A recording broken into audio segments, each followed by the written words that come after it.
Magandang araw mga boss, mga paps. Ayan, so ngayong araw magpapalit na tayo ng brake shoe dito sa ating Honda Click kasi naka 6 years na to pero hindi pa ako nagpapalit kaya ito, palitan na natin. Okay, para ma-check na rin natin kung manipis na nga ba.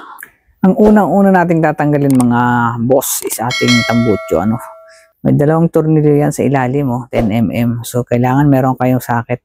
Ayan, ganito. Okay. So, tanggalin lang natin. Unahin yung tanggalin yung bago yung mga tornilyo dito mismo sa may tambutso sa gilid. Para mas madali kayo maka-access is itagilid yung ganyan Yan, para mas madali, di ba? Tsaka nyo silipin doon sa ilalim. Ayan So natanggal ko na. Okay. Yan yung tornilyo sa ilalim. So isusunod na natin itong dalawa. Ayan, so ibalik nyo na yung pagkaka-stand niya kasi madali naman na ma-access. So, gagamit tayo dito ng 17 mm nga pala to. So, gamitin na natin ng impact wrench para mabilis. Ayan Impact wrench natin. Dalawang tornilyo lang yan na 17 mm. Okay. Tapos, matatanggal nyo na yung tambutso. Yun nga palang heat guard guys is tinanggal ko muna Kasi bala ko rin pinturahan itong Isabay ko na itong tambutso. Kasi tignan nyo Pupas na siya Yan, so tanggal na Ayan, dalawang tornilyo. Ayan. So may bababa na natin ang tambutso. Ayan. Tapos, ito naman ang tatanggalin natin. Ang 24 mm na socket. Ayan Ayan, gamitan natin ang impact wrench yan. Okay. At saka yung dalawang 17 mm na naman na tornilyo para matanggal natin itong mismong swing arm. Ayan.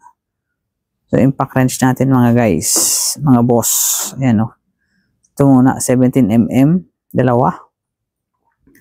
Siyempre, tanggalin muna natin itong tire hugger mga paps. Okay, ayan. So, tanggal na. Dalawang tornilyo lang din yan. So, tanggalin na natin itong swing arm. Ayan. Ito, 17 mm din itong tornilyo na to. Tsaka isa rin ito sa baba. Ito, ayan. Okay. Gamitin na natin ng impact wrench para mabilis.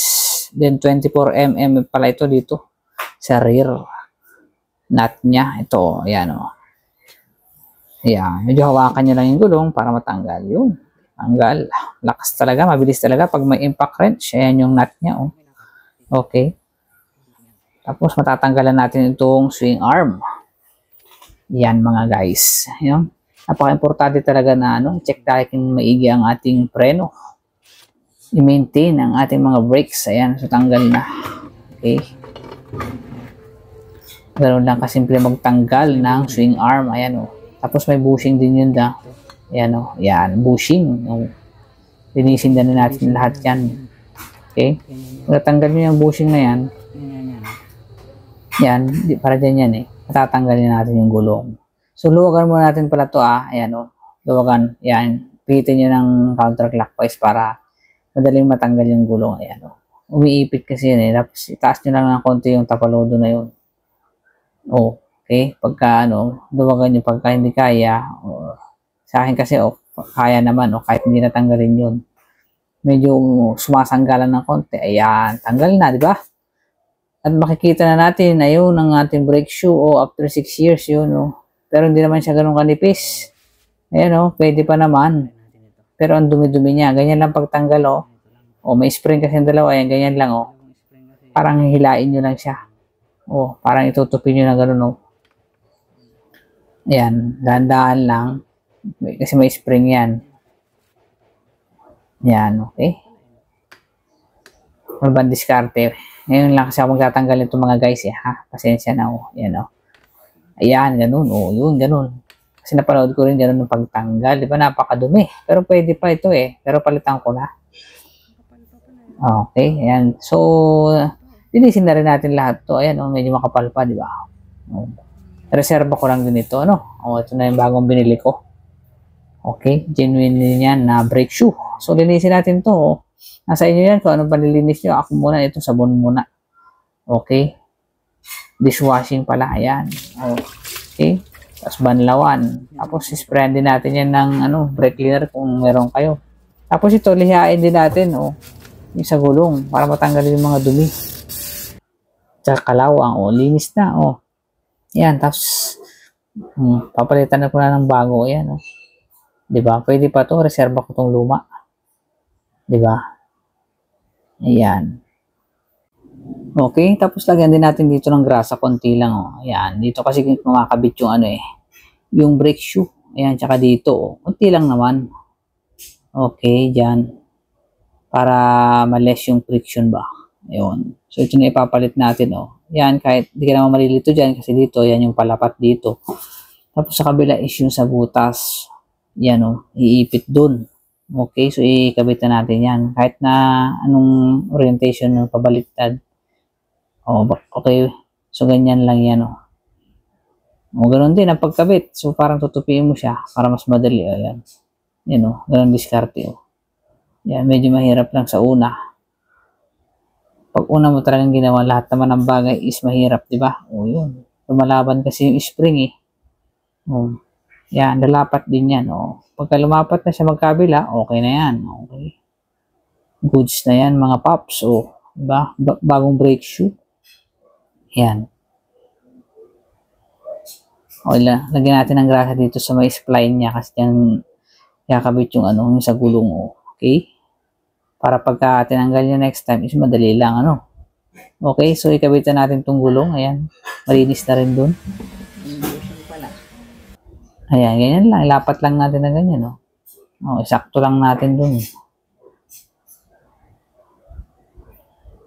Ayan, yung pagkabit ko dito medyo, ano, mahirap. O, ayan, pero naikabit ko naman. O, ayan, okay, goods. Diba? Tapos, balik na natin yung, ano, swing arm. Yung bushing muna pala, ganyan, no. Bushing muna, tapos swing arm. Ayan, ganyan lang yan, oh. Ayan, lalapat yan mga guys. Tapos, balik natin yung tornilyo na 17mm, magkabila dun, taas baba. Okay, pwede kayong gumamit ng impact wrench or socket na ganyan, no. Kaya nito, oh. Ginamit ko ang aking telescoping wheel lug nut. Okay, balik natin tong 24mm na nut. Oh, yan. Higpitan natin. Pero ang gagamitan ko to ng torque wrench, mga guys. Okay, pakita ko sa inyo para higpitan muna lang natin na ganyan para tama yung higpit para hindi kayo nag-aalala na mababaklasan kayo. Gamitan natin ito. Torque wrench, sinet ko na yan na 100 Newton meter. Yan. Para tama. Kailangan nyo ng bakal dun, oh. Para hindi umikot syempre yung gulong, ganun. Oh, ayan na, nakaset na yan. 100 Newton meter kasi yun yung settings. Okay, higpitan natin clockwise. Okay, so mas maganda dito tayo pumesto.